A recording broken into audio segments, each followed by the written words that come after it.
أعوذ بالله من الشيطان الرجيم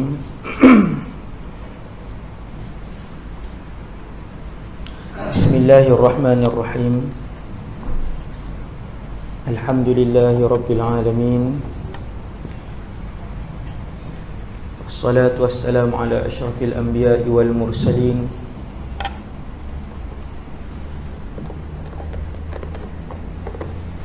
سيدنا وحبيبنا وشفيعنا وقرة أعيننا مولانا محمد بن عبد الله الأمين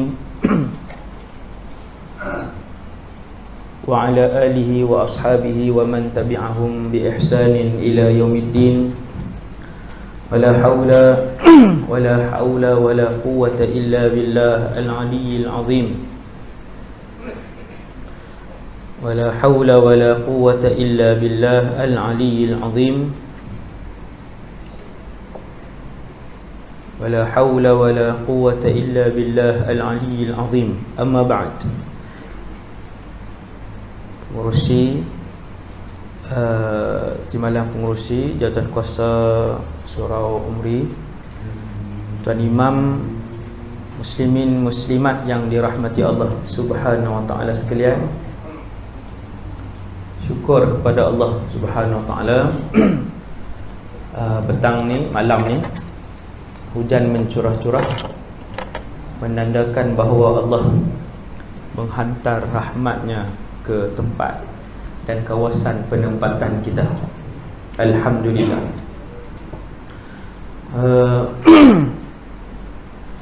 Kita berada di alam yang ketiga, iaitulah alam dunia, dan berbaki lagi dua alam yang akan kita tempuh, iaitulah alam barzakh dan juga alam akhirat.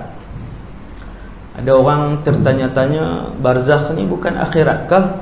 Jawapannya, barzakh belum akhirat. Barzakh ialah satu alam, dia di tempat lain, akhirat di tempat lain. Barzakh ialah satu alam, ia di zaman lain dan akhirat di zaman lain. Dan barzakh adalah pintu masuk ke dalam akhirat, dan ia bukanlah lagi akhirat, belum lagi akhirat. Itu satu. Yang keduanya, kesemua manusia akan merasai alam barzakh. Ada di kalangan mereka yang tahu apa itu barzakh, sebab maklumat tu ambil di atas muka bumi ni lah. Tuan-tuan, apa yang kita tahu di dunia ni, yang itulah kita bawa ke akhirat. Cuma ilmu tu tak digunakan dah di akhirat nanti. Contoh macam ni lah, kalau orang tu arkitek, sampai dalam syurga, kemahiran arkitek tu masih kekal dan ada pada dia. Dia tak hilang. Kenangan dunia ni tak hilang. Nama kawan-kawan kita, nombor telefon yang kita ingat, nombor kad penalan kita, maklumat dan kenangan dunia tidak dihilangkan oleh Allah. Yang meninggal umur 23, kenangan hidup dia sampai umur 23 tu lah dia bawa. Dia akan bawa yang kenangan tu sampai ke alam barzakh, sampai ke mahsyar, sampai ke dalam syurga atau ke neraka. Wal'iyadzubillah. Kenangan yang sama. Tuan-tuan sekalian, kenangan yang sama. Itu yang kedua. Kemudian yang ketiganya, setiap orang, kalau yang tahu tentang alam barzakh ini, dia lebih tenang daripada orang yang tak tahu apa-apa mengenai alam barzakh. Sebab perumpamaan dia macam ni, kita nak pergi ke negara orang. Macam saya travel banyak tempat, bila travel ke luar negara ni, kita rasa takut. Tak ada adik-beradik kita kenal, nak tidur di mana, nak kena cari kedai makan, nak naik kereta apa, nak naik bas mana. Banyak benda tu kita nak kena belajar. Tapi kalau kita dah study, nak bergerak ke sini ke sini, ambil bas sekian, bayaran dia berapa pound, berapa dolar, kemudian kena. Kalau kita dah study, kita sampai tu tak takut sangat, sebab kita tahu dah ini kalau terlepas bas ni kita boleh naik train. Contoh, samalah seperti satu alam yang kita nak pergi ni, kena ada maklumat.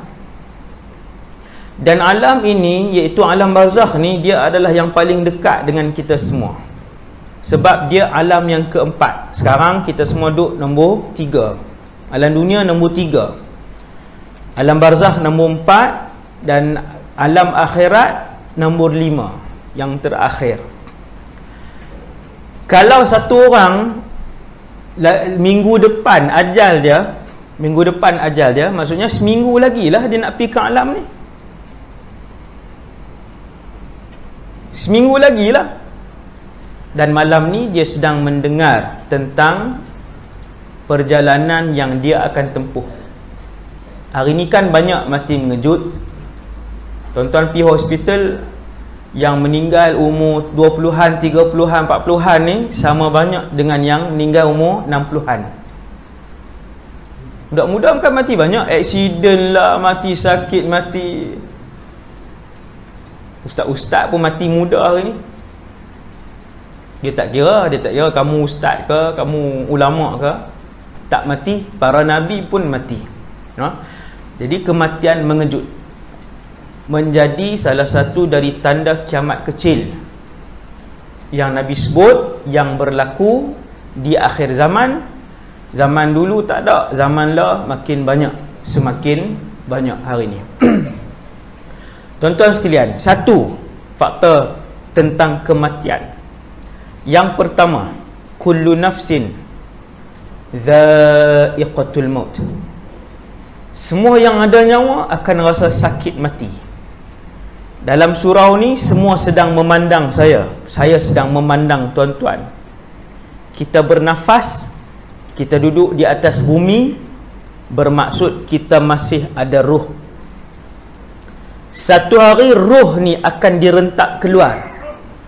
Ruh yang sudah pun bergabung dengan tulang belulang, ruh yang sudah pun bergabung dengan darah dan daging dan kulit ini, satu hari akan dikeluarkan oleh para malaikat, berpisah daripada tempat tinggalnya.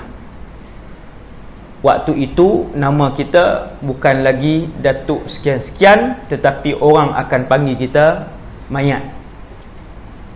Orang akan panggil kita jenazah. Orang akan tanya, mereka dah mandi jenazah ke belum? Mereka tak kata, dah mandi ke haji sekian? Haji pun orang tak letak dah, orang panggil jenazah dah. Dah buat turun jenazah ke masjid. Subhanallah. Maksudnya yang berharga ialah ruh ini.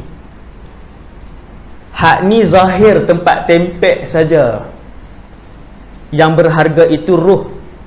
Apabila ruh itu keluar, yang ini akan jadi ulat. Yang ini tidak lagi dimandikan, yang ini tidak lagi dipakaikan pakaian, yang ini tidak lagi diberikan gaji, tubuh ini tidak lagi diberikan pangkat. Rupanya selama ini pangkat, gaji, pakaian, makanan, harta, pujian itu adalah untuk ruh itu, bukan untuk tubuh ni. Semua akan rasa mati, tak kira siapapun orang itu. Selain daripada manusia, rupa-rupanya ada lagi 4 makhluk lain yang rasakan kematian. 1 manusia, 2 binatang, 3 jin, 4 syaitan, yang kelimanya malaikat. Ayat kullu nafsin semua orang boleh baca, tetapi terbayang di akal kita kullu nafsin dha'iqatul maut, manusia. Semua yang bernyawa akan merasakan saat-saat sakratul maut, termasuk para malaikat. Para malaikat. Bilakah semua malaikat, semua jin dan semua syaitan akan mati serentak, termasuk semua manusia dan semua haiwan akan mati serentak? Jawapannya, ketika malaikat Israfil meniupkan sangkakala yang pertama. Ketika itu Allah pun bertanya, wahai Israfil, siapa yang berbaki? Israfil pun jawab, wahai Allah, berbaki Israfil, Malakul Maut, Jibril dan Mikail. 4 ni ketua malaikat. Kesemuanya memiliki saiz yang sangat-sangat luar biasa. Saiz dia, bayangkan tengok, Nabi sebut malaikat Israfil sahaja, kata Rasulullah, aku melihat Israfil di antara telinga menuju ke bahunya 70 tahun perjalanan. 4 ni ketua malaikat. Bila Israfil tiup sangkakala, malaikat lain yang jumlah berapa ratus bilion tu mati semua serentak. Subhanallah. Dahsyat tu kiamat lah tu. Kiamat yang begitu dahsyat, yang tidak akan disaksikan oleh orang Islam. Alhamdulillah.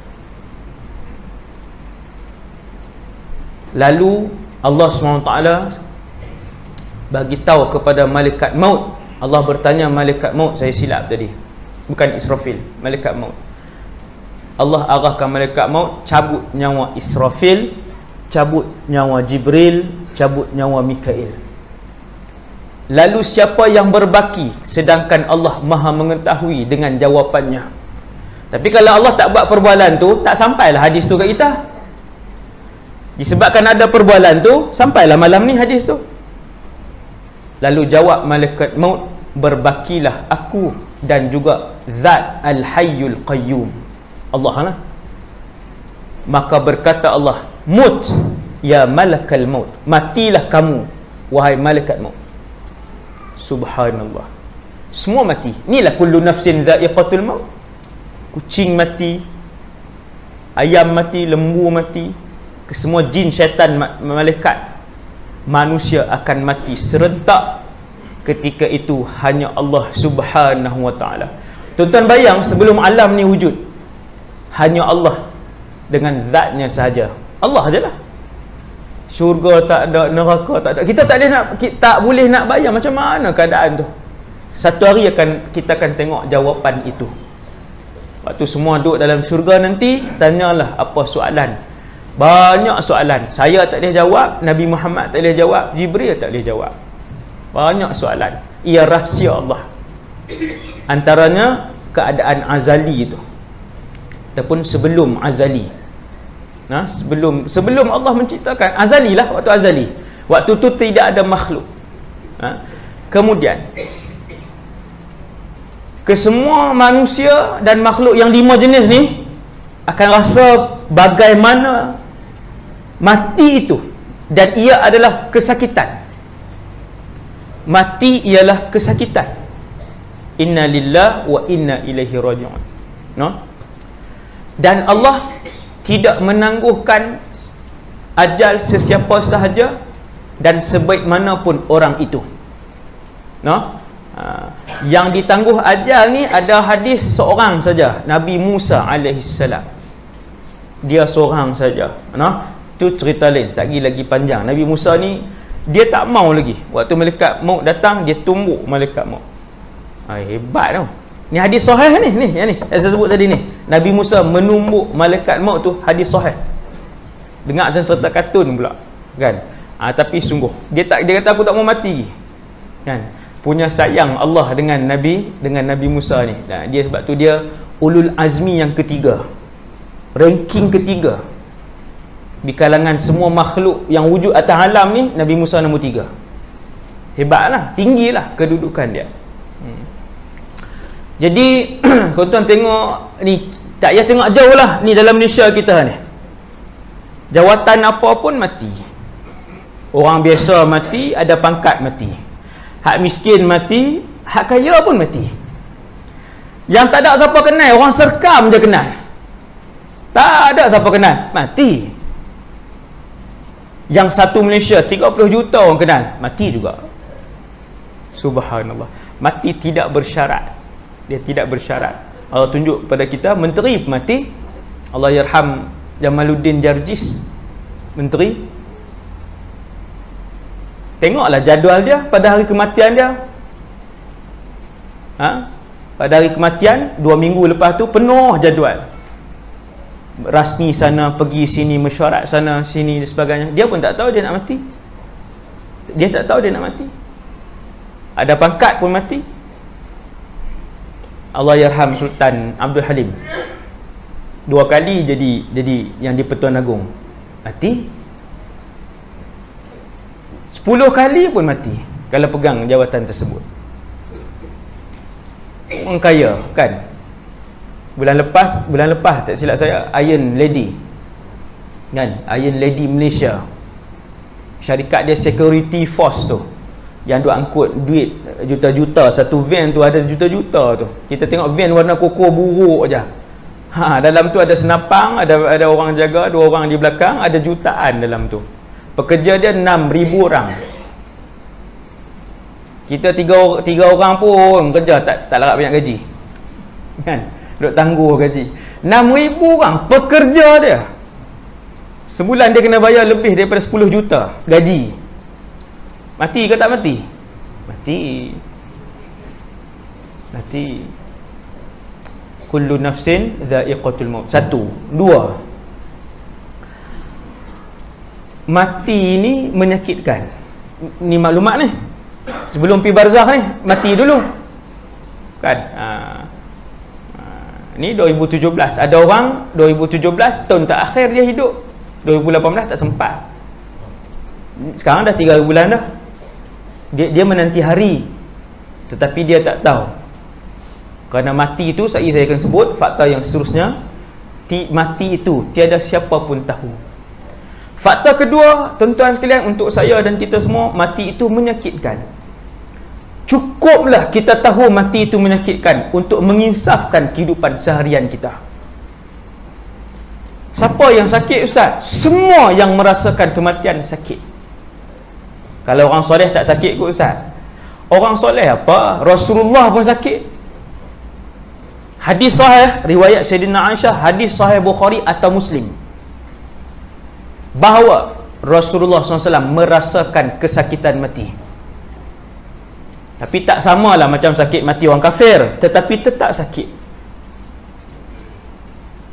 Kata Sayyidina Aisyah, aku melihat Nabi nazak dan Nabi merasakan kesakitan sakaratul maut. Hitam Nabi terjaga, sapu air ke seluruh badan, pitam lagi, sakit tu dekat-dekat sakarat tu, sakit, pitam. Subhanallah. Tu Rasulullah.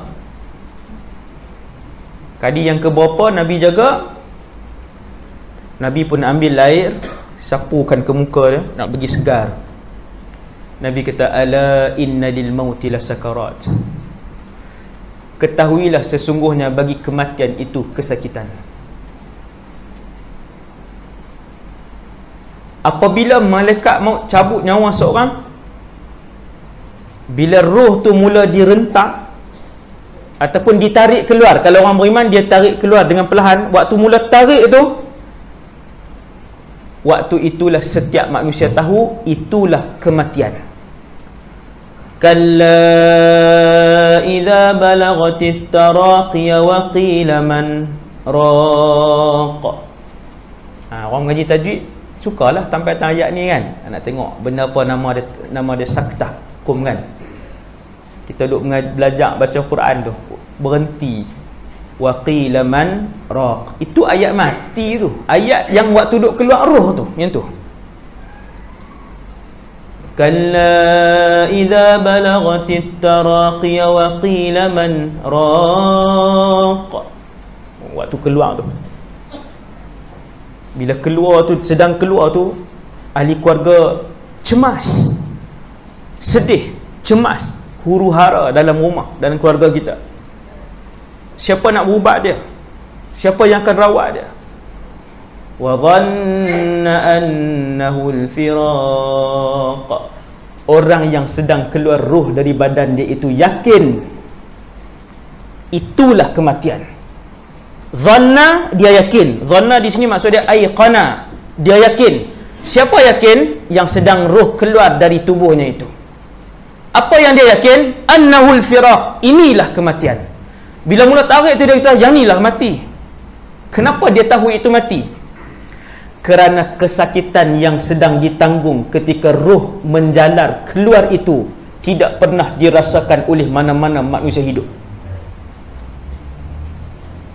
Melahirkan anak sakit, migrain yang hentuk kepala di dinding tu sakit, sakit gigi yang berlubang sakit, kanser tahap 4 sangat sakit, tetapi kesemua jenis kesakitan ini tidak dapat menandingi kesakitan mati.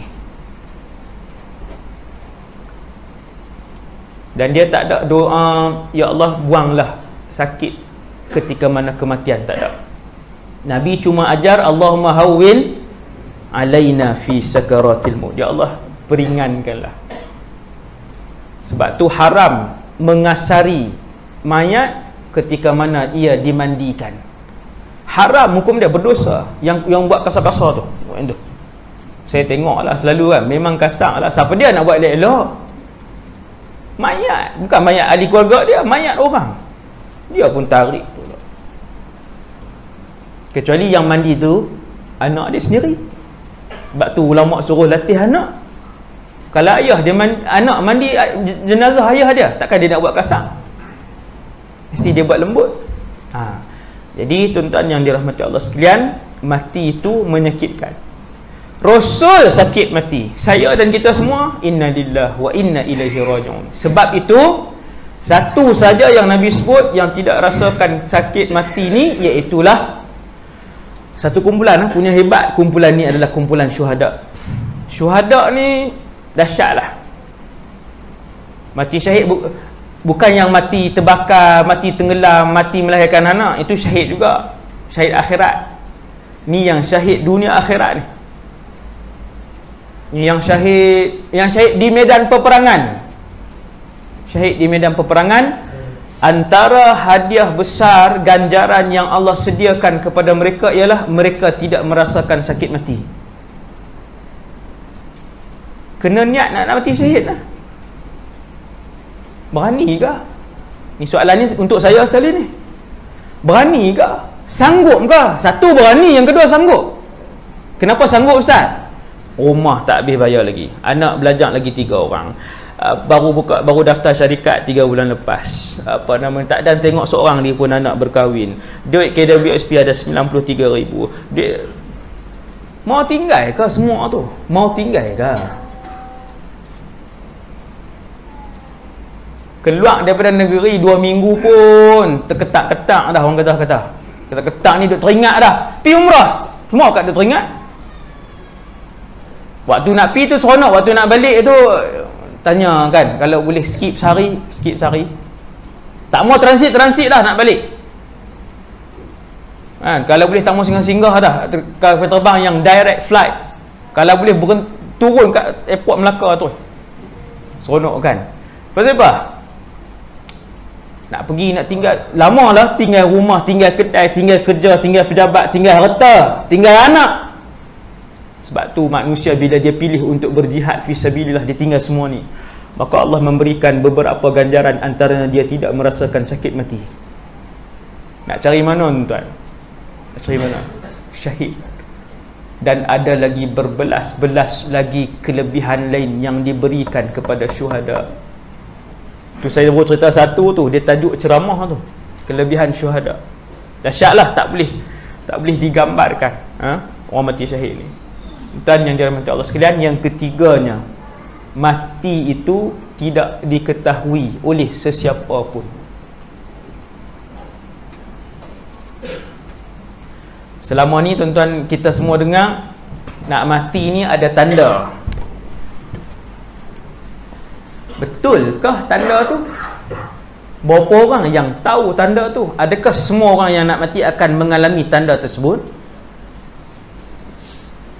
Kalaulah semua orang yang nak mati merasakan tanda tersebut, maka 22 orang yang dibakar di Ma'at Tafiz Ittifaqiyah tu, nescaya malam tu mereka tak tidurlah di Tafiz tu. Sebab dah tahu ni rasanya nak mati ni. Kan ada masuk kan, dia pun beritahu tanda hari ke berapa, terperinci tanda tu sampai 3 hari sebelum pun ada. Tuan-tuan, kalau tanda tu berlaku kepada semua orang, maka MH17 tak ada siapa naik. Lah duduk ramai-ramai, dah semua pakat tahu dah apa tanda kematian. Kita duduk ramai-ramai 40-50 orang, pegang boarding pass, pegang pasport, rasa macam tarik di urat ni, di pusat ni. Kan berpeluh, kan macam-macam, jatuh telinga apa semua. Tak ada tanda apa pun. Berapa ramai kawan kita mayang subuh sekali dengan kita, pergi sarapan pukul 11.30 meninggal. Tak rasa kau tanda yang seminggu, yang 7 hari, 3 hari, yang 4 hari, yang 2 hari tu? Tuan-tuan, tanda tu tak datang. Tanda itu hanya datang kepada sebahagian kecil orang. Kebanyakannya tak ada pun tanda tu.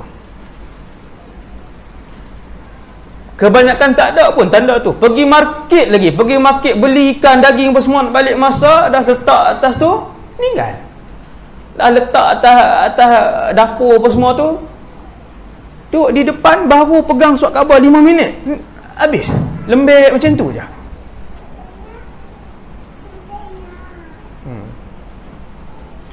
Kematian itu tidak diketahui oleh sesiapa, tuan-tuan.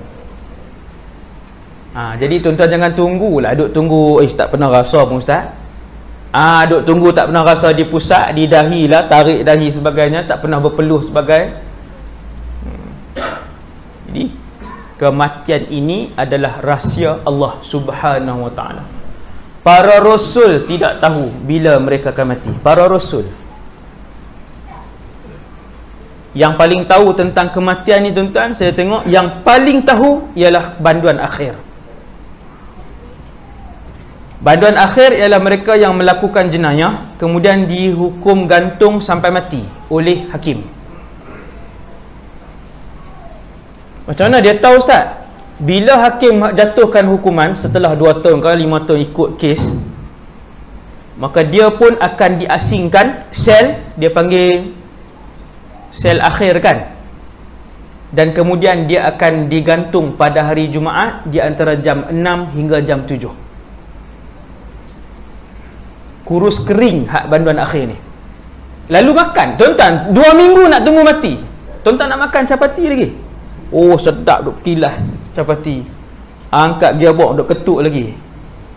Air kosong tak boleh minum dah 2 minggu sebelum kematian tu. Air kosong ni pun masuk meleleh.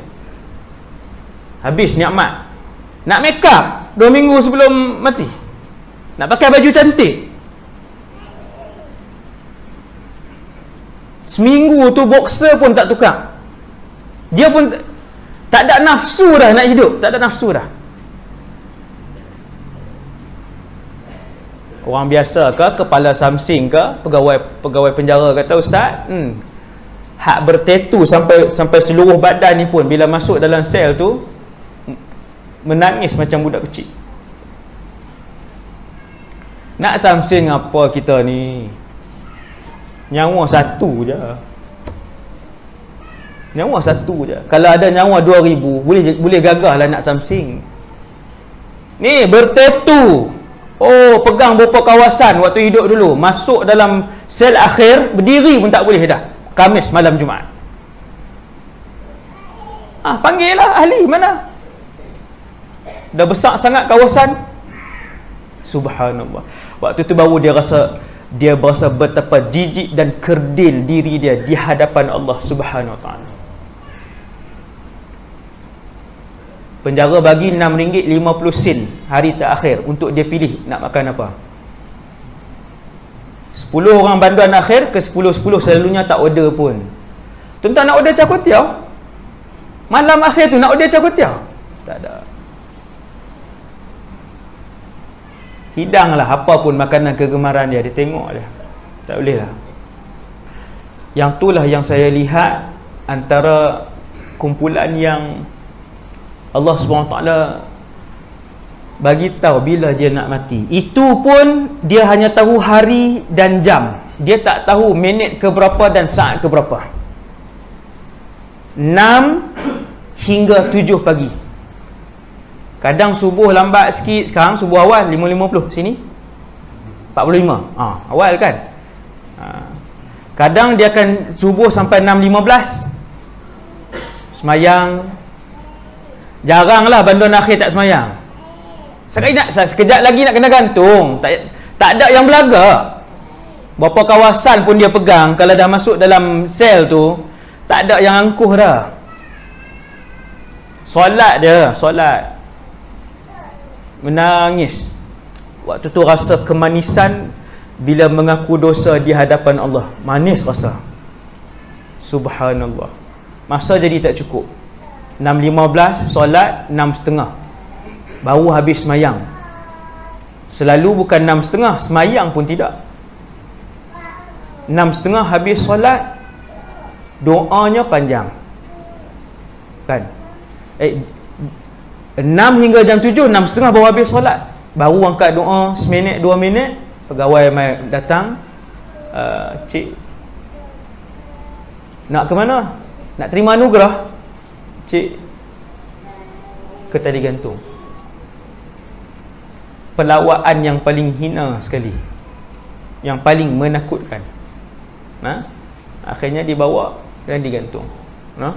Siapa nak tengok tempat gantung tu boleh masuk penjara Melaka, Muzium Penjara Melaka. Saya dah bawa budak saya pergi dah. RM1 je dia charge. Muzium Penjara Melaka. Tak ada siapa masuk. Pergilah waktu bila pun, orang tak teringin masuk. Rugi tuan-tuan. Dia penjara betul tu dulu kan. Masuk boleh tengok semua sudut. Tempat rotan dia besar mana, kemudian prosedur dia, semua. Sebab dia asal penjara, kemudian dibuat muzium.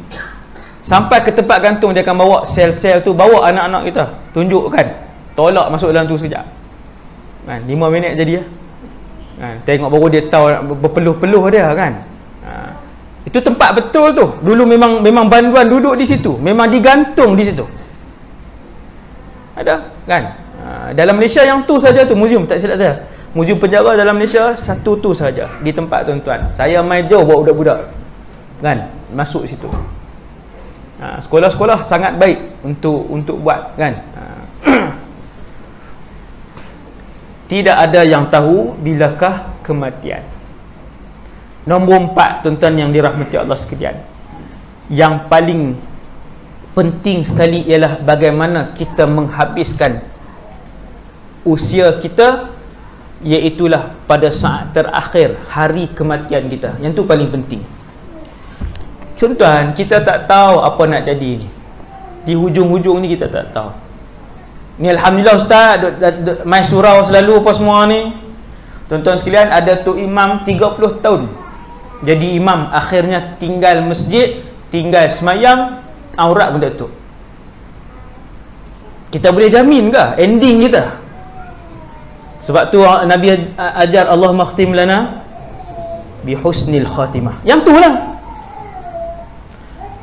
30 tahun jadi imam, berapa ribu orang yang dia kahwinkan, berapa masalah yang dia selesaikan, apa semua, sakit, tenat, sakit mati. Tiba-tiba Allah sihatkan. Dah berapa tahun sakit mati, orang dah buang lah semua jawatan dia. Naik motor pergi tengok di masjid, marah tak? 30 tahun jadi imam, marahlah. Marah, syaitan mula bakar. Apa tak hargai langsung. Orang jadi imam lama, kamu jadi imam lama. Ni merajuk. Tak pergi sembahyang 4 waktu, tak pergi 3, 2, tinggal 1, akhirnya tinggal Jumaat, akhirnya Jumaat pun tak pergi. Su'ul khatimah.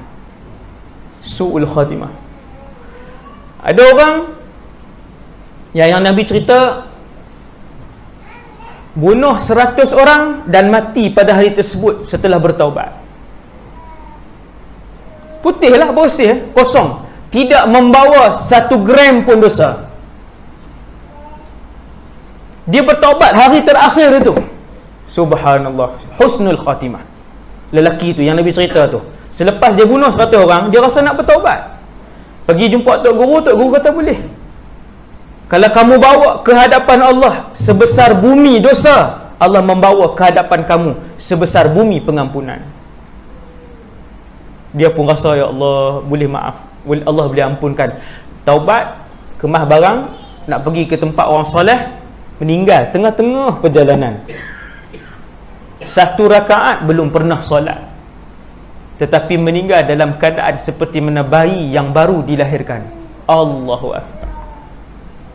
Sebab tu kena perbaharui kita punya taubat nasuha tu. Taubat nasuha tu perbaharui sebab dia memadam ke semua dosa yang lampau. Maka ending kita yang tu paling penting. Tuan-tuan tengok Iblis laknatullah alaih. Iblis ni bukan beribadat di sini, bukan beribadat di Mekah. Iblis beribadat di Baitul Ma'mur. Satu soft dengan malaikat Jibril yang besar-besar ni, Mikail, satu soft Jibril. Bahkan Iblis yang paling alim di kalangan semua malaikat. Subhanallah, sampai tahap tu pun masih boleh tergelincir. Sebab tu jangan rasa belagak. Boleh datang masjid sehari 5 waktu, rendah diri, syukur dengan Allah.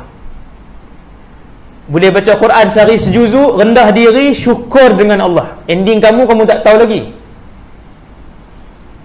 Tapi selalunya Allah SWT ajar, Nabi ajar kita, yang ending tak elok ni selalu yang bongkak, yang besar diri. Tu bahaya. Macam Iblis lah. Habis, selesai mukadimah. Tuan-tuan yang dirahmati Allah sekalian. 4 maklumat tadi. Satu orang, saya masuk saat sakaratul maut. Bila orang nazak ni, kebanyakan kita nazak ni di tengah jalan raya ke di atas katil? Atas katil lah. Kebanyakan. Mana ada majoriti penduduk warga negara Malaysia mati kemalangan. Mana ada, kebanyakannya memang nazak atas katil lah. Kan? Adalah sebahagian kecil terbakar, sebahagian kecil mati melahirkan anak, sebahagian kecil mati penyakit, sebahagian kecil macam tu. Yang lain tu banyaknya mati di atas katil. Kita ni pun kebanyakannya begitulah. Apabila seseorang waris itu dalam keadaan nazak, maka pastikanlah keadaan di dalam rumah itu senyap, sunyi dan tenang. Tadi kan saya bagi tahu, orang yang mati ni, bila saat roh dia keluar, dia sedang merasakan satu kesakitan yang tidak terperi. Maka orang bila sakit, dia nak suasana yang bising ke suasana yang tenang? Tenang. Bila sakit ni dia nak suasana tenang, tuan-tuan. Yang ni ramai orang Melayu tak buat. Kita bila kawan tu nazak, ya Allah, dalam rumah tu memanglah penuh adik-beradik dah. Bila nazak tu pakai telefon balik. Oh, ramai penuh satu rumah. Yang pasang lagu haram, yang tengok filem haram, yang pakai pakaian haram, yang isap rokok haram dalam rumah, tepi rumah. Itulah suasana maksiat yang penuh dalam dan luar rumah. Bayang tengok jenazah tu macam mana. Hak bakal jenazah tu. Kita sakit gigi pun, kalau anak duk main di ruang tamu, kena dah anak tu. Ni berlubang ni, besar ni, berlubang. Ubat tahan sakit dah 2 biji dah, yang biru tu. Kena dah 2 biji, sakit lagi. Dia duk main. Budak-budak, anak-anak kita main. Ayam berkokok pun dia baling selipar, keluar baling ni, tak ada tempat lain. Kat sinilah anak berkokok pun marah. Itu baru sakit gigi. Kalau sakit mati. Sebab tu tuan-tuan, lepas ni ada waris. Kalau waris sakit nazak ni tuan-tuan, rumah pastikan tenang. Yang ada di situ hanyalah alunan Quran, hanyalah zikir, bacaan Yasin dan doa saja. Tu ustaz ni adik-beradik balik ramai ni nak alau balik ke? Homestay kan banyak. Saya selalu bagi tahu, betul ni. Homestay, ya Allah, masuklah sampai ke Sabah, Sarawak, masuk kampung pedalaman mana pun homestay. Sewa homestay 2 biji. Okey, yang nak mandi, yang nak makan, nak apa, nak tidur sana. Dalam rumah ayah kita nazak. Yang nak baca Quran, yang nak berzikir dalam rumah. Tenang dia, seronok dia nak pergi. Yang berlaku selama ni macam mana? Allahu Rabbi. Serabut kita tengok. Kita pergi ziarah orang nazak, serabut tengok rumah dia. Di tepi dia ada seorang saja, kadang tak ada langsung. Yang lagi sibuk nak masak apa petang ni, nak makan apa tengah hari ni, yang sibuk main, yang cucu-cucu ni sibuk duk pegang handphone tu, duk tunjuk dia ni main game ni, yang ni main game ni. Padan muka yang duduk tengah-tengah tu. Dah tak ada waris yang reti akhirat. Seorang pun tak tengok tu yang nazak tu, padahal lagi sejam dua aja yang nazak tu. Ya. Dan rumah bagi tenang. Biar baca Quran dia pun sejuk, sedap. Dia tu membantu. Doa-doa dan bacaan-bacaan itu membantu jenazah itu, membantu bakal jenazah itu untuk dia pergi dalam keadaan yang tenang. Tuan sekalian, bila dia duduk ni, orang yang nazak ni, dia di atas katil kan, ni saya tinggi pula tak nampak. Dia duduk macam ni lah kan, macam tu, tak nampak juga. Kepala di sini kan, kepala di mana pun tak kisahlah.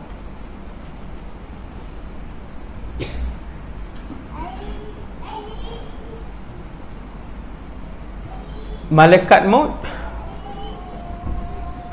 akan datang dan kemudian duduk di bahagian kepala. Malaikat maut akan datang dan duduk di bahagian kepala. Orang yang nazak tadi ni. Ni orang nazak kan? Di sini.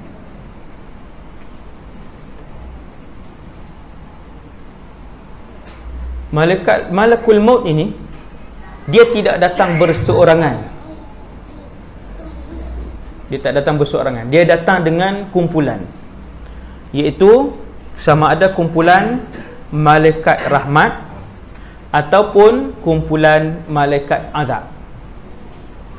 Sesiapa yang mati husnul khatimah, yang mengiringi malaikat maut ialah kumpulan malaikat rahmat. Yang mati su'ul khatimah akan mengiringi malaikat maut, kumpulan malaikat azab. Kadang kawan kita ni bersembang di ruang tamu, lembek kan, anak murid saya beritahu ayah dia macam tu. Tak ada apa, hari tu dengan sarapan apa semua, datang di ruang tamu bersembang. Anak bangun sekejap je, lembek macam tu je. Ada tanda apa tuan-tuan? Kalau Allah takdirkan ajal dia 8.25, kita kata 8.25, saat ke berapa? Saat ke-15. Maka ketika itu dia atas kereta ke, dalam kapal selam ke, atas hotel ke, atas katil ke, sedang bersembang ke, sedang mencangkul tanah ke, malaikat sudah pun berada di kepalanya, dekat sini. Kalau dia nak mati aksiden waktu duduk laju tu, berapa saat sebelum ajal dia, malaikat dah ada. Bukan beberapa hari ya.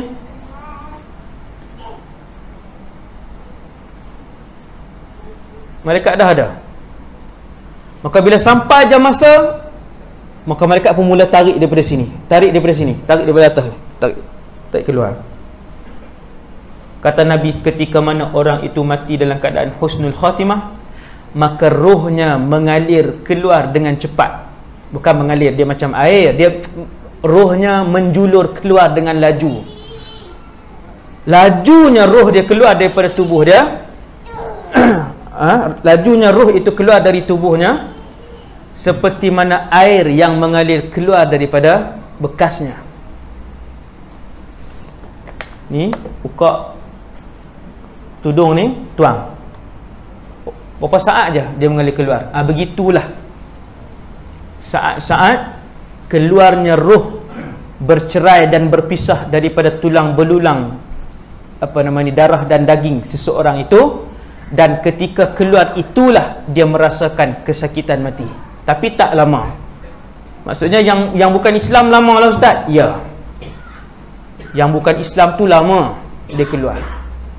Roh tu nak keluar lama. Kenapa yang Islam rohnya mengalir dengan cepat dan yang bukan Islam ataupun yang fasik dan munafik, kena ingat juga. Orang fasik pun tak dapat rahmat waktu mati, orang munafik pun tak dapat rahmat waktu mati. Apa ramai hari ni nama Siti tapi berwarna-warna rambut, kutuk-kutuk Islam lagi. Lancang mulut dia, kutuk Islam. Dia kata pakai jubah bodoh, dia kata. Saya dengar dengan telinga saya. Dia kata tak payahlah pakai jubah-jubah bodoh tu kan. Dia kutuk pakaian siapa tu? Ini kumpulan munafik yang takkan dapat rahmat Allah, bahkan dimasukkan terlebih dahulu dalam neraka. Ni hak jenis ni. Ramai yang liberal ni, ramai ni. Inna lillahi wa inna ilaihi raji'un. Sedih pun ada, kesian pun ada. Kita tengok tu kesian. Kan? Lama dia nak kena nanti, kan? Kesian. Yang Islam ni dia mengalir keluar dengan mudah kerana kata Rasulullah SAW,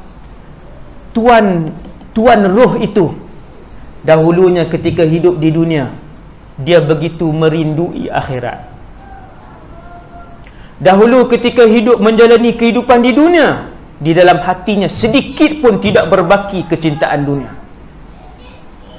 Dahulu waktu dia hidup di dunia, betapa dia merindui Allah dan Rasulnya. Sebab tu bila dia ditarik keluar, bila ditarik roh dia keluar, dia tahu yang tu mati, dia pun bersegera untuk keluar, untuk menuju kepada Allah dan Rasulullah sallallahu alaihi wasallam. Sebab tu roh dia mudah untuk keluar. Maka roh itu pun dia keluar daripada, dia tarik daripada sini tapi dia keluar, dia kosong daripada sini roh tu. Ni kaki. Cepatlah dia kosong daripada sini. Waktu tengah tarik itu, waktu dia menggeletar tu, siapa yang duduk tepi orang nazak dia tahulah, bukan menggeletar teruk. Waktu dia macam tu sikit. Dia macam tu sikit tu. Adalah kena tengok kan orang nazak tu, dia tengok kaki dia, lepas tu kaki dia akan diam. Sebab roh dia naik sini. Daripada lutut ke bawah kosong, daripada pinggang ke bawah kosong, daripada dada ke bawah sudah kosong. Kita ketika itu yang sedang keluar roh daripada tubuh badan kita, kita tahu bahawa di kaki kita sudah tidak ada roh. Kita cuba gerak kosong, tak boleh gerak dah. Tapi mata boleh lagi. Waktu roh baru duduk tengah naik tu, mata boleh lagi, tapi kaki dah tak boleh gerak. Waktu tu kita ada jawapan bahawa roh kita sudah pun dikosongkan di bahagian bawah. Naik dia sampai ke sini, kemudian naik dia sampai ke sini. Ini last lah. Apabila roh seseorang itu sampai ke halqumnya untuk keluar terus ke semuanya, maka bunyi. Ada orang bunyi sikit, ada orang ada bunyi nafas. Tu sampai sini. Apabila seseorang itu rohnya telah pun sampai di halqumnya, yang dinamakan sebagai keadaan itu ghargharah dalam bahasa Arab, ketika itu Allah akan menutupkan sebuah pintu yang sangat luas, namanya pintu taubat. Habis. Tak bagi dah taubat. Sampai bila Ustaz? Selama-lamanya. Sampai di sini Allah Ta'ala tutup. Fir'aun waktu tenggelam, roh sampai di sini, dia pun nampak alam yang sana, dan ketika itu dia kata amantu billadzi amanat bihi banu Israel. Dia kata aku beriman kepada Allah. Tetapi iman dia ditolak kerana roh sudah pun sampai di sini. Tu yang kita ni bila mati ni kita nampak di mana? Alam mana yang kita nampak? Berapa hari kita balik ke rumah? Jawapan dia sehari pun tidak. Raya Aidilfitri pun tak balik, Aidil Adha pun tak balik, Deepavali lagi tak balik. Ada orang kata balik Ramadan lah, tak ada. Tidak ada hadis. Roh takkan balik dah selama-lamanya, kecuali ketika mana roh sampai di kerongkongnya. Ketika itu roh itu akan melihat dua alam, saya dan kita semua. Dan kita semua akan melihat dua alam. Alam mana? Yang pertama suasana dalam bilik itu, ataupun di ruang tamu itu, ataupun di tempat kita accident tu. Waktu laju 18 tu kan, roh pun sampai sini, kita pun tengok keadaan tu. Itu alam pertama. yang kita akan lihat serentak, dan yang keduanya kita akan melihat buat kali pertamanya alam ghaib yang selama ini disebutkan kepada kita tetapi tidak sesaat pun kita tengok. Waktu tu alam ghaib pertama yang kita akan lihat ialah antara makhluk yang paling mengerikan, iaitulah malakul maut. Nabi kata, seandainya kamu mati dalam keadaan husnul khatimah, maka malaikat maut dan malaikat-malaikat rahmat akan datang dalam keadaan bidul wujuh. Ini hadis sahih. Bidul wujuh, kesemuanya wajah mereka berseri-seri. Ka'anna wujuhahumus syams, cahaya memancar-mancar di wajah-wajah mereka. Muka dia macam ni ke, empat segi ke, wallahu a'lam. Hari kematian semua akan melihat malaikat maut. Bila tarik nyawa tu, mata dia akan ikut ke sini. Tuan-tuan tak perasan kah? Cuba tengok nanti sekali. Kita mati tak payah tengok lah, memang kita nampak lah alam tu, orang lain meninggal tu kan. Bila beritahu kawan kita nazak pergi tengok, ambil iktibar, tengok daripada kaki dia tu, dia akan mula kosong. Tuan-tuan akan tengok kaki berhenti, tangan bergerak lagi, di pusat tu bergerak lagi, kaki dah berhenti, kemudian dia naik, kemudian dia akan ikut roh dia tu, dia tengok roh dia, kemudian dia akan tengok di sini. Sebab malaikat maut tunggu di kepala dan roh itu berada di tangan malaikat maut. Macam mana tangan dia, macam mana sayap dia, macam mana senyuman dia kepada orang soleh yang meninggal, wallahu a'lam. Saya tak boleh cerita, Rasulullah tak pernah ceritakan. Cuma Nabi beritahu wajah mereka indah seandainya tuan itu husnul khatimah. Tangan yang tu tak takut lah. Tengok dia senyum indah, tengok seronok, tengok dia kali pertama tengok dia pun Allahu Akbar, indahnya malaikat. Malaikat ni memang elok. Nak kata cantik pun tak boleh, nak kata handsome pun tak boleh. Bukan lelaki dan bukan wanita malaikat ni. Tu macam mana ustaz? Tengok sendiri lah kan. Allahu Akbar. Bila mengalir keluar, tuan, duduk di tangan tu, waktu itu kita tengok dua alam. Waktu duduk di tangan malaikat maut tu, kita pun tengok keadaan keliling. Tengok bilik kita, nampak anak-anak kita menangis, isteri kita menangis, apa semua, masing-masing baca inna lillah wa inna ilaihi raji'un. Kita nampak anak kita buat di muka kita macam ni. Dia baca doa, kita dengar. Alhamdulillah, husnul khatimah kan, anak soleh ramai. Kemudian malaikat maut pun akan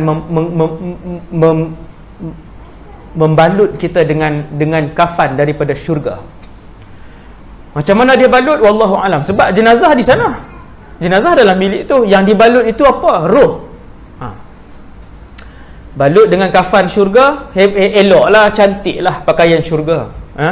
Pakaian syurga ni indah lah.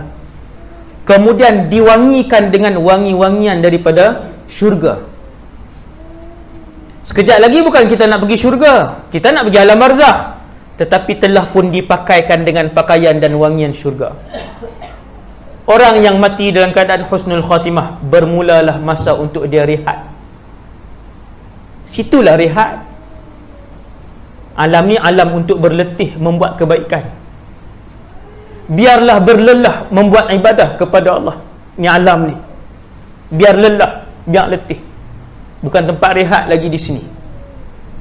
Tempat rehat ialah hari pertama Allah Subhanahu Wa Taala ambil nyawa kita. Waktu tu dah mula rehat, sudah mula dirajakan kita. Dulu tak boleh jadi sultan kan, duk tengok je sultan, geram je, seronoknya depa. Bukan geram nak buat dia, seronok kan tengok, seronoknya jadi sultan kan.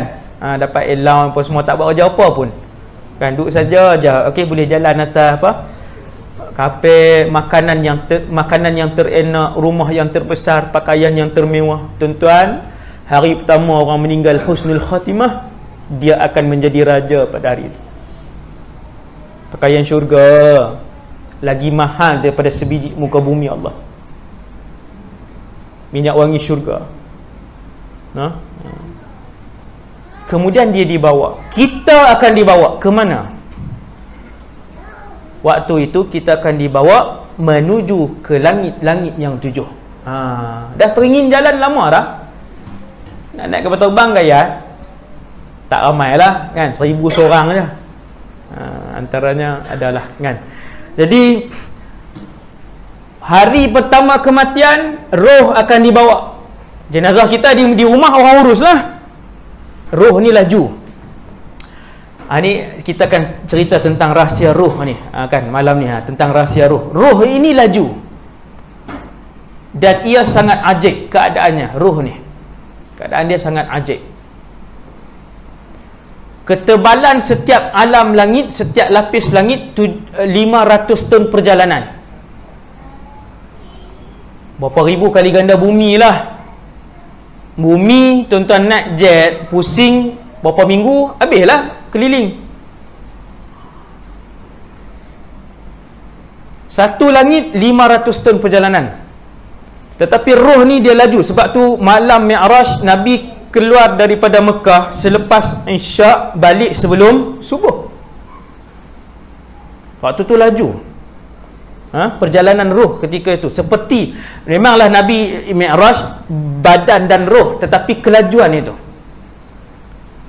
naik. Tuan-tuan sekalian, saya dan kita semua akan naik ke atas. Tengok waktu tu nampak siapa iring kita? Kumpulan malaikat yang begitu ramai, kata Rasulullah, bersusun malaikat rahmat ni sampai ke langit bersusun. Ramai iring kita. Raja, jadi raja. Dah jadi raja dah. Baju orang bubur, minyak wangi orang bubur. Itulah raja sebenar. Bila sampai di langit pertama, langit yang pertama tutup. Sampai malam ni pun langit pertama ditutup. Ni sampai malam ni, sampai saat ini. Bila sampai di langit yang pertama, malaikat pun bagi tahu kita nak buat naik roh. Siapa? Lalu disebut nama kita dan nama ayah kita. Sebab tu nak namakan anak, jangan tengok pada moden, jangan tengok pada kemasyhuran, jangan tengok pada nama pelik-pelik. Rugi dia. Nak seronok dengan nama pelik tu 60 tahun saja. Nak guna nama tu, Allahu Akbar, berapa ratus ribu tahun nak guna. Malu anak tu, nama dia tak ada makna. Ambil nama orang putih lah, nama hang jebat lah pun nama kat anak. Kan? Macam-macam. Tuan-tuan, bila sampai, malaikat yang menjaga pintu langit pun beritahu. Siapa nama dia? Sekian, Fulan bin Fulan. Cek nama. Oh, ada. Dia buka pintu langit. Waktu tu kita akan tengok alam langit. Ni yang selama ni kita duduk di dunia ni, macam mana langit, ustaz, apa ada di situ? Tengok nanti. Saya dan kita semua. Allahu Akbar. Punyalah luas setiap langit tu. Habis langit pertama, jarak nak sampai ke langit kedua 500 tahun perjalanan. Tapi roh laju lah. Roh laju, seperti mana para malaikat laju bergerak. Tuan-tuan, kita yang tengok di bumi ni yang paling laju cahaya lah. Kan? Ada lagi nanti kita akan tengok binatang-binatang syurga kesemuanya laju. Itu di hari kematian, kesemua benda tu akan dibongkarkan oleh Allah satu persatu. Kita tengok, Allahu Akbar. Tu dia, ini langit. Masuk langit, kita pun tengok alam langit yang saya pun tak tahu macam mana. Sampailah langit yang ketujuh, habis. Apa yang berlaku? Kita akan dibawa menghadap Allah Subhanahu Wa Taala, tapi tak tengok, tidak melihat. Tidak melihat. Allah bersuara ketika itu, wahai hambaku, kamu telah melaksanakan arahanku dan meninggalkan seluruh laranganku. Letakkan buku amalannya, simpankan buku amalannya di satu tempat yang bernama Illiyin. Kita baca Quran, kalla inna kitabal abrari lafi Illiyin. Selalu kita baca ayat tu. Ayat itu bagi tahu apabila seseorang itu mati, kalau dia mati husnul khatimah, buku amalannya diletakkan di Illiyin. Kita pun dengar Allah Ta'ala umumkan, letakkan buku amalannya di Illiyin. Kita pun ingat balik ni yang malam ni. Tuan-tuan dan saya akan mendengar perkataan-perkataan ini yang kita belajar ni. Waktu tu kita pun alhamdulillah. Kenapa alhamdulillah? Buku kita di tempat orang-orang soleh. Maka kita pun ketika itu dikembalikan. Kembali ke mana? Ini perjalanan dia.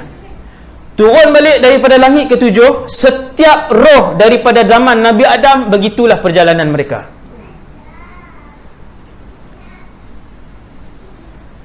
Daripada langit ketujuh, kembalikan dia ke bawah. Ke mana? Jawapannya, memasuki satu alam. Nama alam itu ialah alam barzakh. Ini nak pergi tengok alam barzakh ni. Daripada langit ketujuh, 6, 5, 4, 3, 2, 1 sampai ke bawah. Jenazah kita ni, tubuh yang tak ada nyawa dah ni, orang mandikan. Orang punyalah sakit mati, walaupun tidak ada roh, kesakitan itu masih berbaki pada urat, tulang belulang dan juga kulit kita ni, isi ni. Punyalah sakit mati, tuan-tuan. Padahal kalau roh dah tak ada, tak sakit dah lah. Subhanallah. Sebab itu haram mengasari mayat. Punyalah sakit, roh dah keluar pun, Allahu Akbar, masih sakit lagi tubuh ini. Orang mandi, orang kafankan, orang bawa ke, orang solat, kemudian dikebumikan. Apabila satu orang itu dikebumikan, maka kata Nabi, janganlah kalian terus meninggalkan tanah perkuburan. Kekallah di situ. Berdoalah kepadanya. Kerana seseorang yang didoakan oleh 70 orang saleh. Ni hadis sahih ni. Sesiapa yang mati, yang meninggal, kemudian didoakan oleh 70 orang saleh, maka Allah akan mengangkat azab kubur daripadanya. Nak cari mana ustaz? Ramainya 70. Kena carilah daripada hari ni. Kawan soleh ni di mana yang ramai? Di padang bola kah? Di kedai kopi kah? Di stadium kah? Di hospital kah kawan soleh ni? Semua orang tahu kawan soleh yang paling ramai insya-Allah yang di masjid, yang di surau. Walaupun ada sebahagian kecil yang perangai tu macam orang-orang di jalanan juga, sebahagian kecil, tapi kebanyakannya tu soleh insya-Allah. Orang pada hari kematian, tuan-tuan, saya tengok ni dengan mata kepala saya sendiri. Kalau yang meninggal tu askar, tentera, paling banyak pada hari kematian dia, tentera ramai. Kawan saya seorang tentera darat, kan? Hari kematian dia berapa bas datang, penuh tentera. Saya tengok, Masya Allah, benar apa yang Nabi sebut. Dengan siapa kamu hidup, dengan siapa kamu kawan, merekalah yang akan memenuhi perkarangan perkuburan kamu.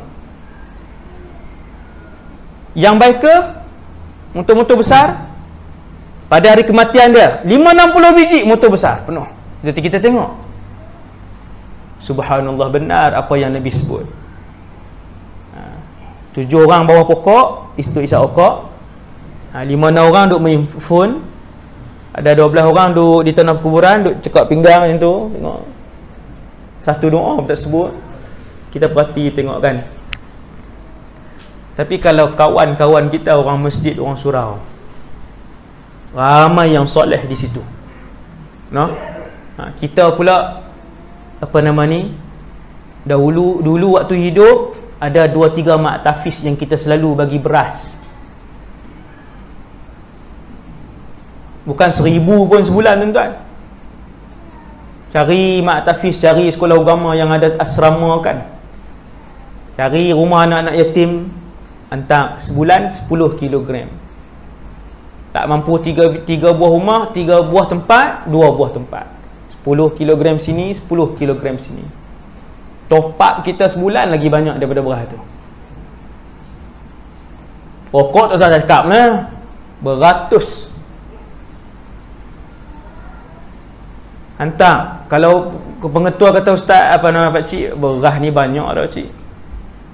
Amboi ustaz berkira kan, memilih pula ustaz. Bukan memilih tuan-tuan, saya pun pengetua mak tahfiz juga kan, pengetua sekolah agama. Kadang beras ni sampai rosak banyak sangat kan. Dia orang suka bagi beras, alhamdulillah kan. Tengoklah benda keperluan apa. Sebulan sekali minyak hantar 1 bulan, lepas 3-4 tahun hantar orang telefon kita kan, apa nama ni, orang telefon kita, waris kita telefon bagi tahu kat pengetua mak tahfiz, ustaz apa nama ni, bulan depan tak ada lah kot ustaz, apa nama ni, ayam yang ayah duk hantar seekor seminggu tu. Pengetua tanya kenapa? Ayah meninggal. Bila? Pagi tadi. Oh, innalillahi wa inna ilaihi raji'un. Tak apa, kami bawa satu bas pergi semayang. Penuh budak mak tahfiz. Beratus-ratus datang. Modal sikit je. Tapi orang ingat, hak kita buat tu orang ingat ya? Tak mampu seminggu, sebulan sekali seekor ayam, 2 ekor ayam sebulan kan. Kita seminggu sekali KFC, RM30, RM40. Orang lain lah tuan-tuan sekalian. Jadi roh ni bila dia masuk, Nabi suruh tunggu. Saya berhenti jam 9 insyaAllah. Jam 9, sejam setengah tu, takut tuan-tuan ni tuan-tuan sekalian, Nabi suruh tunggu sekira-kira seekor kambing disembelih. Ni ingat ni, jarang orang sebut pada hadis sahih. Sekira-kira seekor kambing disembelih, dilapah, kemudian dibahagi-bahagikan kambing itu. Berapa lama tuan? Kita kata paling kurang 1 jam lah. Semula lapar, semua potong apa semua, bahagi-bahagi 1 jam. Kerana dalam tempoh 1 jam itu, malaikat Munkar dan Nakir akan datang turun kepada yang di bawah sana.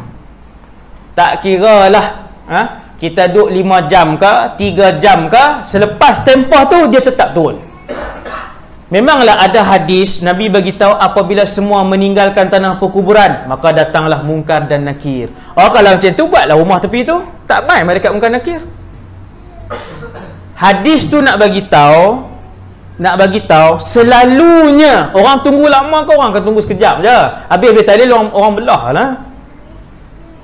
Tuan-tuan, siapa nak tunggu lagi dekat situ? Lagi awal habis mayang balik.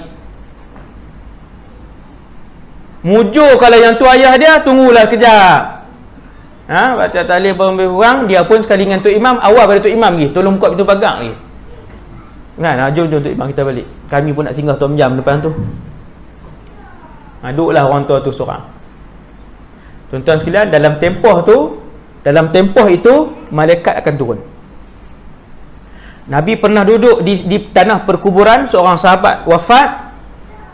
Dah habis tanam apa semua, Nabi pun dah bacakan sekian-sekian. Nabi duduk dengan sahabat. Kemudian Nabi kata, berdoalah kalian kepada saudara kalian yang berada di sana. Sesungguhnya dia sekarang disoal. Fa innahu al-ana yus'al. Sekarang disoal. Apakah doa yang kita nak sebut? Nabi ajar, Allahumma ighfir lahu wa thabbithu 'inda as-su'al.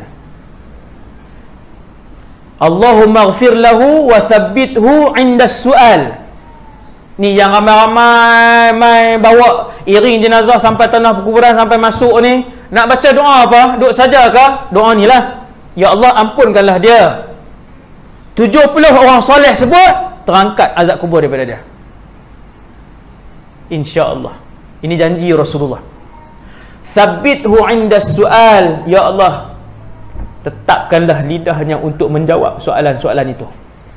Siapa yang berjaya jawab, pergi ke taman syurga. Yang tak berjaya jawab, dipukul dan dibawa, diheret ke lubang neraka. Maka apabila dia duduk di bawah, selalunya kalau jenazah mayat ni, almarhum dia ada ramai anak-anak soleh, anak-anak solehnya akan tunggu lama. Dia baca doa kat ayah dia, dekat mak dia. Ya Allah ampunkanlah ayahku, ya Allah ampunkanlah ayahku. Tunggu lama dia tunggu. Sampai turun malaikat, anak-anak 3-4 orang ni masih mendoakan. Doa ketika itu menjadi pelindung dan perisai kepada orang yang ada di bawah sana. Doa. Subhanallah. Apabila jasad kita dikebumikan di bawah, kemudian malaikat Munkar dan Nakir pun datang, roh dikembalikan. Tapi kalau tuan-tuan korek balik kubur tu, memang nampak jenazah duduk macam tu. Di alam sana roh sudah dikembalikan. Tuan-tuan kata macam mana tak boleh nak faham. Lah kita tidur, kemudian kita mimpi. Kadang-kadang tuan-tuan mimpi satu peristiwa, selepas sebulan berlaku peristiwa tu. Tu roh kita ke mana? Siapa boleh tafsirkan? Ilmu moden tak boleh tafsirkan keadaan tu. Tidak ada jawapan. Infinity. Tidak ada buku yang boleh menghuraikan keadaan tu.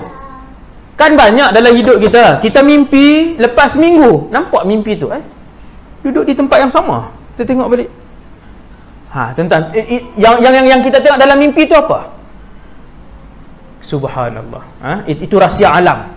Begitulah Nabi sebut roh akan dikembalikan, kemudian dia didudukkan macam ni. Ni kepala, dia duduk.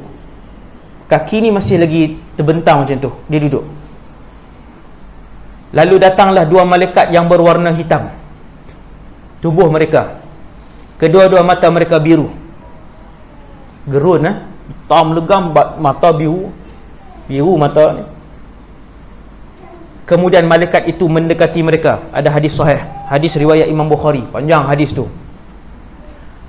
Lalu berkatalah malaikat itu, mula sesi soalan. Memang kita ditanya, man rabbuka? Bukan ma rabbuka, tak ada hadis ma rabbuka. Man rabbuka? Siapa Tuhan kamu? Waktu itu yang menjawab bukanlah zahir lidah ini, mulut ini, akan tetapi yang jawab ketika itu ialah iman kita. Tuan-tuan, soalan hari ni semua orang tahu. Soalan bocor, lama dah soalan bocor. Semua orang tahu. Man rabbuka? Rabbi Allah. Hafal siap? Hafal. Tak boleh. Bukan yang menjawab itu lidah ini, bukan ilmu kita yang menjawab. Yang menjawab itu iman. Kata Rasulullah, orang yang husnul khatimah tadi akan menjawab dengan lidahnya yang fasih. Rabbi Allah.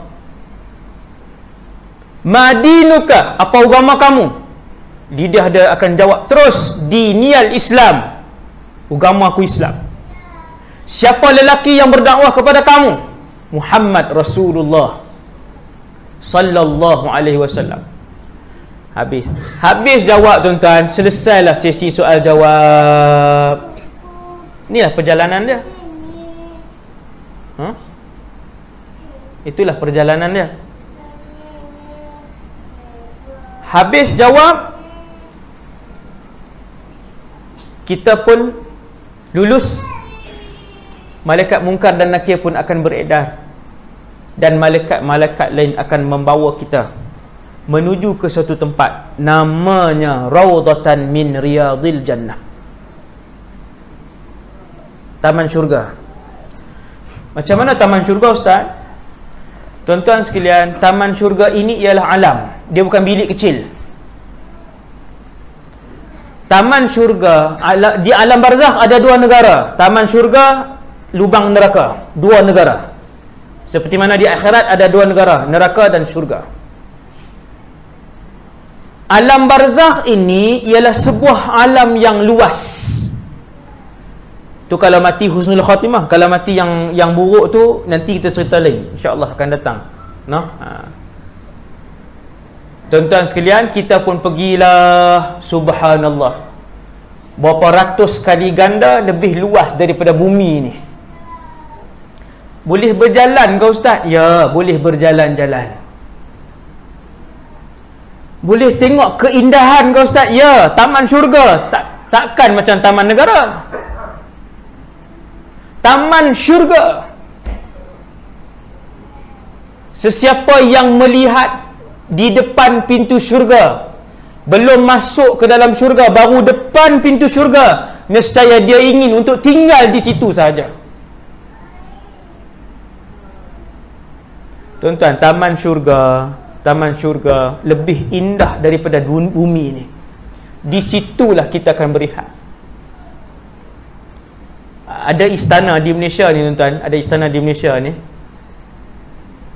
Punyalah mewah, istana di negeri punyalah mewah. Kalau tuan-tuan pergi di taman dia, tak payah masuk istana. Tuan-tuan hidup di taman dia pun cukup dah. Di situ dah ada bilik, dah ada spa, dah ada di taman dia, belum masuk dalam. Taman syurga pun begitulah. Bila satu orang yang mati husnul khatimah, dia dibawa masuk ke taman syurga, dia pun lepas tu jumpa orang lain. Ustaz, jumpa orang lain. Ini dibahas ni dalam kitab akidah, dibahaskan hadis-hadis Nabi bahawasanya roh-roh itu berjumpa di alam barzakh, di taman-taman syurga, tetapi tidak di lubang neraka. Sama macam orang duduk dalam neraka nanti, dia tak boleh nak pergi ziarah kawan makan apa hari ni, tak boleh. Tetapi penduduk syurga nanti boleh ziarah, berjumpa, bermesra, makan sekali, berkahwin, beranak pinak seperti hidup dunia ni. Taman syurga sama, cuma taman syurga ni tak boleh nak berkahwin apa semua tu, tak ada lagi. Cuma kita hidup berjumpa dengan roh lain. Hari pertama kita sampai, orang main rumun kita tuan-tuan, roh-roh pun mengerumuni kita hari pertama. Roh-roh lama, kata para ulama, mereka pun bertanya tentang hal keadaan kampung mereka.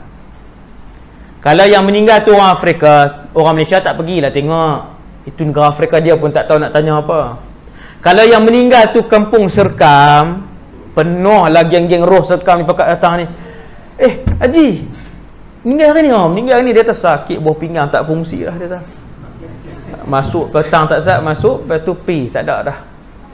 Pakak main ni, rumun, yang ni tanya anak dia, yang ni tanya isteri dia, anak aku macam mana, alhamdulillah menikah dah. Anak dapat menantu orang Sungai Petani, contoh lah. Kan haji tu pun tanya apa, isteri saya macam mana, isteri haji pun menikah dah, kan. Bukan anak tu haji, isteri pun menikah. Allahu akbar. Ni betul ni. Kita duk ingat duk di alam barzakh, kita duk tempat sempit, takut, duk dengan ular apa semua, yang tu di lubang neraka. Memang itu keadaannya, mengerikan. Yang tu tak cerita dah malam ni, kan. Memang saya akan berhenti sekejap lagi. Entah nah. Jadi ini keadaan taman syurga. Bukan kita duduk seorang, boleh bertukar-tukar maklumat lagi. Kita pun jumpa kata ni bukan duduk air limau kah dulu? Air limau. Bila meninggal? Meninggal lama dah, kan. Sembang, tanya keadaan kawan ni, tanya keadaan kawan ni. Akhirnya dia pun mula berehat, mulalah berjalan-jalan. Subhanallah. Roh orang yang hidup bolehkah bertemu dengan roh orang yang mati di alam barzakh? Jawapannya boleh. Ada berpuluh-puluh dalil daripada Quran dan hadis. Punyalah banyak dalil. Ajaib tuan-tuan. Okey. Kita kadang waris kita meninggal, selepas sebulan, lepas 2 bulan kita mimpi jumpa dia. Saya ada banyak cerita. Orang pakat main tanya kan, Ustaz, atuk saya meninggal, kemudian lepas seminggu saya nampak api ni daripada kaki sampai ke lutut dia, bakar dia menjerit. Itu tanda tak elok. Ketika dia tidur itu, roh dia bertemu betul dengan atuk dia tu. Dalam Al-Quran ada satu dalil, fayumsikul lati qada 'alaiha wa yursilul ukhra. Ketika mana roh yang hidup dalam mimpi, syarat dia dalam mimpi, bukan waktu jaga ni pergi jumpa, kan. Bila seseorang itu dia tidur, roh dia akan keluar dan pergi, boleh pergi kalau diizinkan oleh Allah, dia boleh pergi sampai ke alam barzakh dan melihat keadaan di sana. Hadis banyak, contoh hadis sangat banyak. Sahabat yang meninggal tengok sahabat yang hidup melihat sahabat yang meninggal. Thabit ibn Qais antaranya radhiyallahu anhu. Banyaklah dalil, terlalu banyak, sebab memang ada kemungkinan itu. roh yang orang yang hidup ni ketika dia tidur keluar roh dia pergi ke alam barzakh. Itu kata unik roh ni. Dan dia berjumpa. Ada di kalangan orang yang tanya, dia kata, Ustaz, saya nampak ayah saya, tapi kami tak bercakap. Diam dia pandang saya pandang dia. Allah hanya benarkan untuk melihat saja waktu tu. Roh kamu pergi ke alam barzakh, tetapi Allah hanya membenarkan kamu melihat dia saja. Alam barzakh pun Allah tak tunjuk. Nampak je ayah dia. Ayah dia pun tengok, tapi ayah saya senyum kat saya, Ustaz. Kalau dia gembira tu, insya-Allah elok dia. Ada orang Allah tunjuk dibakar, maksudnya sedang diseksa. Kita yang anak cucu ni lah, bayar hutang dia, buat upah haji dekat dia, tolong qadakan puasa atau solat dia. Seorang anak yang tu lah, dah tengok, kalau dah nampak Allah tunjuk tu, maksudnya banyaklah dosa yang belum dihapuskan. Anak cucu lah yang nak kena buat amal jariah ni. Tuan-tuan, jadi ada satu orang, cerita ni antara puluh cerita yang saya ada, yang ni menarik, iaitu abang dia sindrom Down. Anak murid saya ni, abang dia sindrom Down. Selalunya sindrom Down ni yang muka macam Mongolia tu kan, dia hidup tak lama. Dia tak ada yang sampai 70 tahun sindrom Down. Selalunya singkat. Itu anak-anak syurga tu, tuan-tuan. Saya pernah ceramah di satu tempat, waris-waris sindrom Down. Bukan waris tu sindrom Down. Anak-anak lepas lah, semua pekat bawah anak sindrom Down. Ramai. Saya kata, ya Allah, yang ada dalam dewan ni 100 orang ahli syurga yang kecil-kecil tu. Dia apa ni, tuan-tuan? Sindrom Down ni dia tak ada dosa, tuan-tuan. Dia confirm syurga. Siapa yang Allah bagi tu, Allah bagi hadiah dekat dia. Jangan lemah semangat. Kan? Allah bagi hadiah. Hadiah tu besar, tuan-tuan. Bila meninggal ni, abang dia ni, abang anak murid saya ni, abang dia meninggal, abang dia sindrom Down. Dia pun orang soleh. Selalunya untuk melihat suasana di mahsyar ni, roh yang orang yang hidup tu perlulah orang soleh. Barulah dia mudah untuk pergi ke sana. Selalunya cerita yang saya jumpa orang soleh. Dan cerita daripada hadis Nabi atau para sahabat pun orang soleh. Orang soleh, sahabat-sahabat kan, soleh. Jadi dia kata, Ustaz, selepas beberapa hari abang saya meninggal, saya nampak dia. Dia tak tahu betul ke tak, dia kata ni mimpi apa ni, dia kata. Dia kata, saya nampak abang saya. Abang saya datang. Ya Allah, tampan muka dia, Ustaz. Tapi muka yang lama. Tapi saya cam, memang abang saya. Dia pun datang, dia panggil saya. Dia panggil nama saya. Tiba-tiba dia cakap, Ustaz. Dulu di dunia dia tak boleh bercakap. Dia cakap. Kadang dia tak faham, kadang kita tak faham, kadang dua-dua tak faham. Dengan sindrom Down ni kan. Macam itulah, sekejap dia cakap, Ustaz, bila saya jumpa dia dalam mimpi tu, Ustaz, dia bercakap dengan fasih sekali, seperti orang normal. Allah ubah, tuan-tuan, rupanya. Cakap elok, dia tanya apa khabar, tanya orang Perak kan, sihat, Alhamdulillah. Macam mana keadaan abang di sana? Alhamdulillah. Dia kata, Man, abang sampai di satu alam yang keindahan alam ni tidak dapat diceritakan kerana tidak pernah dilihat di dunia. Itulah alam barzakh, tuan-tuan. Dia bukan tempat gelap ni, alam, tempat yang indah. Sebab tu orang soleh tak teringin dengan dunia ni. Tuan-tuan tengok orang-orang soleh tak teringin dengan dunia ni. Dia punya nak pergi ke sana. Rupanya ni rahsia dia. Mereka suka untuk menjadi raja di sana. Dan mereka membiarkan manusia berebut-rebut jawatan pangkat harta sampai bergaduh-gaduh, bercerai-berai dan berpisah, berputus-putus hubungan silaturahim dan ahli keluarga. Berebut benda yang 60 tahun. Orang soleh, para ulama, tuan-tuan guru, rupanya mereka kejar yang sana. Sebab mereka ada ilmu, mereka tahu rahsia tu. Kita hari ni baru kita tahu, patutlah mereka tak teringin dengan dunia ni. Subhanallah. Jadi apa nama ni, kemudian hilang mimpi tu, habislah.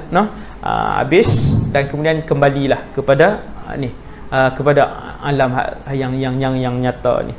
Apabila seseorang itu dah berjumpa, satu orang yang mimpi ni, roh dia berjumpa dengan roh di alam barzakh, bila selesai Allah izin ni, Allah Ta'ala sebut dalam Quran, kami akan pegang ruh yang di alam barzakh. Wa yursilul ukhra, dan kami akan lepaskan ruh yang masih di alam dunia. Ini dalil daripada Quran. Maksudnya Allah akan pegang ruh yang di barzakh tu, sebab kalau lepas lagi hidup pula di sana. Masalah lagi besar kan. Jadi Allah Taala pegang, Allah Taala sebut dalam Quran, kami pegang dan kami lepaskan yang ruh yang sedang tidur tu. Dia pun masuk balik dan hiduplah dia. Tak no? Jadi yang itulah perjalanan yang indah kepada orang yang husnul khatimah. Perjalanan orang su'ul khatimah yang tu nantilah insya-Allah dalam mana-mana ceramah kalau diizinkan oleh Allah. Dan kemudian suasana penyiksaan di alam barzakh juga nanti insya-Allah akan kita sebut dalam kuliah sekiranya diizinkan oleh Allah Subhanahu wa taala. Untuk malam ni setakat itu dulu daripada saya. Aku qali hadza astaghfirullahal azim li wa lakum. Yang baik daripada Allah, yang lemah daripada diri saya sendiri. Subhanakallahumma bihamdik asyhadu an la ilaha illa anta astaghfiruka wa atubu ilaik. Bismillahirrahmanirrahim. Innal insana lafi khusr illa alladhina amanu wa amilus solihati wa tawassaw bil haqqi wa tawassaw bis sabr. Assalamualaikum warahmatullahi wabarakatuh.